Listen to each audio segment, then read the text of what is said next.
ngayon, lalaman natin yun, ano? Sabi ko nga, 3-4 na buwan.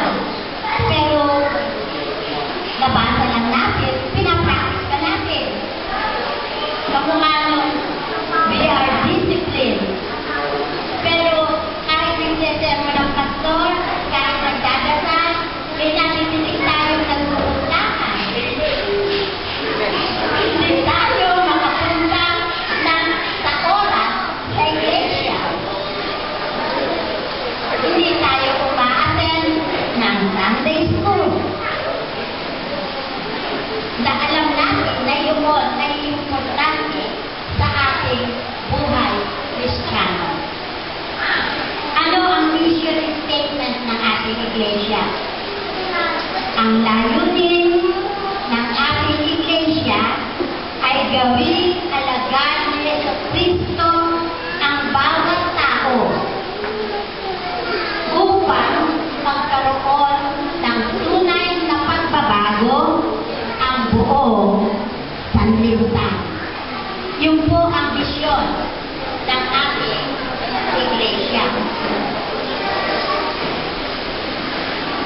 Bilang mga bahagi ng iglesia, tayong lahat ay kasama sa katuparan ng layunin ito. Sa ating pakikibahagi sa kabuuang gawain ng edukasyong Kristiyana, natutupad natin ang pangunahing layunin ito ng ating iglesia. Ang tunay na pagiging alagad ay isang panghabay buhay na paglalakbay na nag-uungol sa pagpapanibagong buhay, pagpapahayag at pag-akay sa iba sa pagiging kapwa-alagad kay Jesucristo. Isang paglalakbay upang maging kawangis ni Kristo. Nagpapasimula ang nasabing proseso sa pagpapanibago ng buhay sa pamamagitan ng pananampalataya kay Jesucristo. Ito ang pangunahing aral ng edukasyon Kristiyana. Pagkilala na ang buhay ay dapat ipamuhay para sa Diyos. Mula sa talatang 1 ang sabi, ialay ninyo ang inyong sarili bilang handog na buhay at kalugod-lugod sa Kanya. Sa Diyos nagmula ang ating buhay. Kaya naman, mawawala ng kahulugan ang buhay na ito kung tayo ay malayo sa Diyos. Ang Diyos na mismo ang gumawa ng paraan upang tayo ay maging sa Kanya. Sa biyaya ng Diyos, nakakalapit tayo sa Diyos sa pamamagitan ni Jesus. Sa aking binasa'y namamanhid si Pablo na ialay natin ang ating mga sarili sa Kanya. Mayroong salitang nawawala sa ating mga Kristiyano. At ang salitang ito ay commitment. Pananagutan. Wala tayong commitment sa ating iglesia.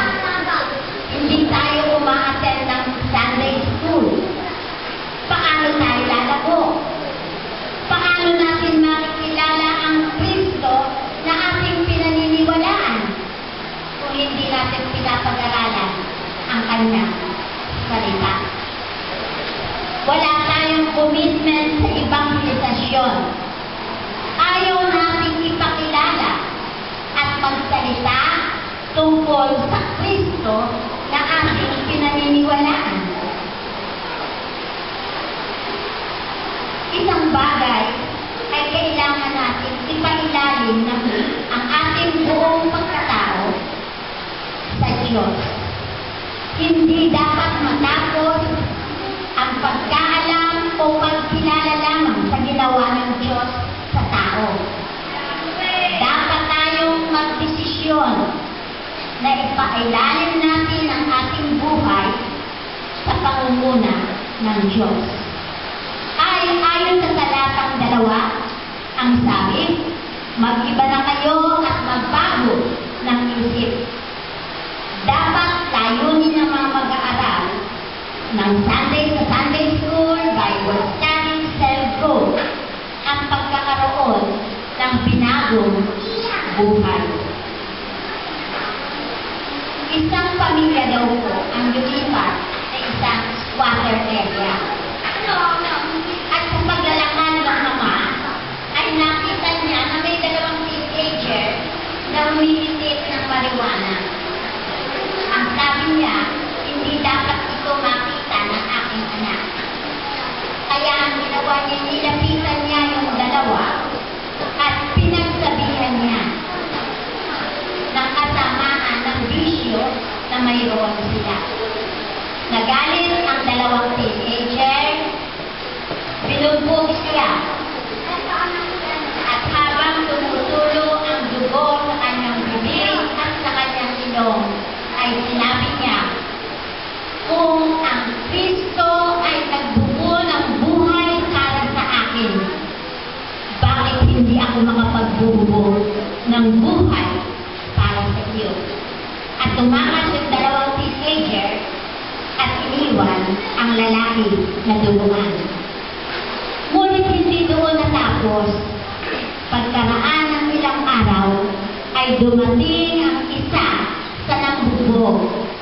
Kumatok sa pinto ng lalaki at siya ay nagsalita. Hindi ko makakalimutan ang sinabi ninyo ng araw na yon.